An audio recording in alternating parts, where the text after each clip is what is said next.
In this video, we are going to discuss why the euro crashed, the potential European Central Bank solutions, and what is the future of the euro. Analysts have described 2022 as the worst year in the euro's history. However, the euro's relevance has been in decline for the last 2 decades. Its share of global official holdings of foreign exchange reserves was 20.6% at the end of 2021, down from around 25% in 2003. The euro has lost 16% of its value against the dollar over the past year and is trading at the lowest since December 2002. The single currency is currently 20% lower than its average since 1999. If we take a look at this chart, we can clearly see how the euro has been in a downtrend versus the dollar following roughly around 2008 and is currently trading below the dollar mark. The strength of the European Monetary Union would come under more pressure if the inflationary crisis were to result in a protracted economic recession. During periods of rising inflation and shrinking household incomes, the widening of political divides among member countries may also contribute to the rise of populism and jeopardize the union's stability. To prevent the euro from collapsing, the authority in charge of controlling inflation, the European Central Bank, must bring inflation expectations back under control, which requires hiking interest rates decisively.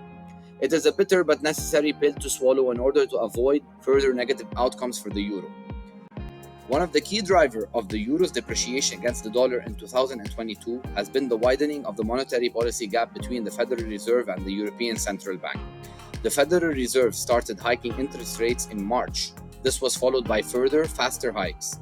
The ECB, however, was slower to act, only announcing its first rate hike in July 2022. As you can see in this graph below, we can see clearly how the Feds raised interest rates much faster than the European Central Bank. However, the euro's decline against the dollar is not solely attributable to widening interest rate differentials.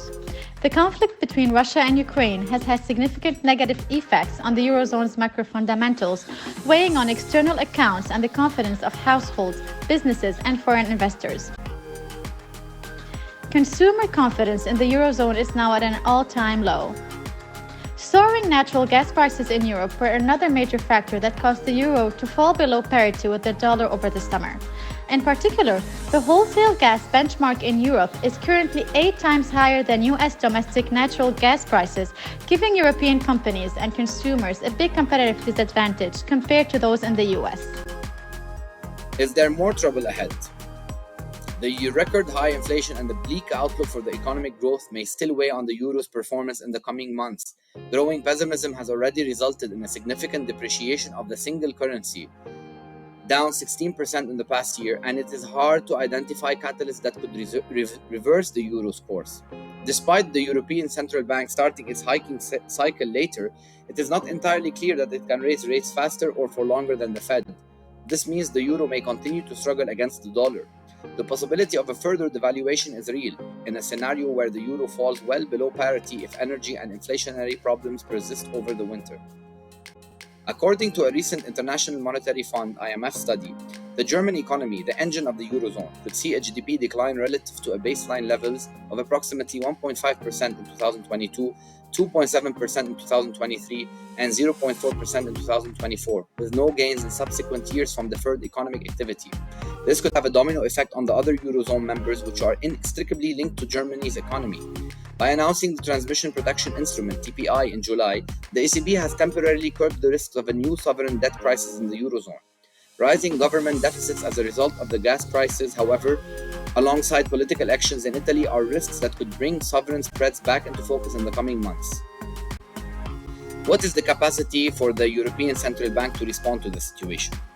Following the 2008 Great Financial Crisis, the European Central Bank had ample room to lower interest rates because the eurozone was in a deflationary phase. This recession might be different, as it is likely to be marked by persistently high inflation due to the gas prices, which prevents the European Central Bank from using monetary stimulus to revive the economy. A further depreciation of the euro cannot be easily avoided given the macro outlook, but the European Central Bank has the tools to mitigate the speed of the decline. For this to occur, the ECB must implement outsized and quicker interest rate hikes. With inflation at record highs, the ECB cannot afford to be complacent. the risk of escalating market inflation expectations and the failure of the euro to find a floor could have more damaging consequences than a recession. With fewer monetary weapons now available, the Eurozone's future economic recovery may need to go through a new phase of reforms and productivity growth, driven by the ambitious Recovery Fund's commitment to promote the green transition and the digitalization of the economy. Even if this were to be completely successful, however, there's a long and winding road ahead. Stay tuned for more news and analysis of the Euro and the Eurozone.